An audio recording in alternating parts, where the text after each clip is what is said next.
અયોધ્યામાં નવા રામ મંદિરના પ્રાણ પ્રતિષ્ઠા મહોત્સવ પૂર્વે ડીસાની સરસ્વતી પાર્ક સોસાયટીમાં રામધૂનનું આયોજન કરાયું છે। અયોધ્યામાં નિર્માણ પામેલ રામ મંદિરના પ્રતિષ્ઠા મહોત્સવને લઈ ડીસાની સરસ્વતી પાર્ક સોસાયટીમાં રામધૂનનું આયોજન કરાયું છે। ભદ્રેશભાઈ મેવાડા તથા મનુભાઈ પટેલ દ્વારા આયોજિત આ રામધૂન આગામી 22 જાન્યુઆરી સુધી ચાલશે।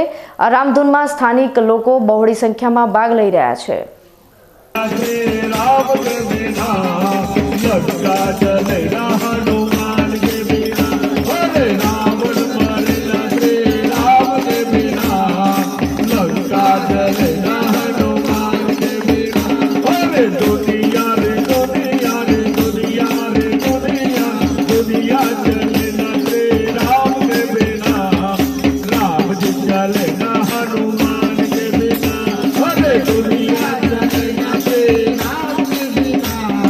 राम जी चले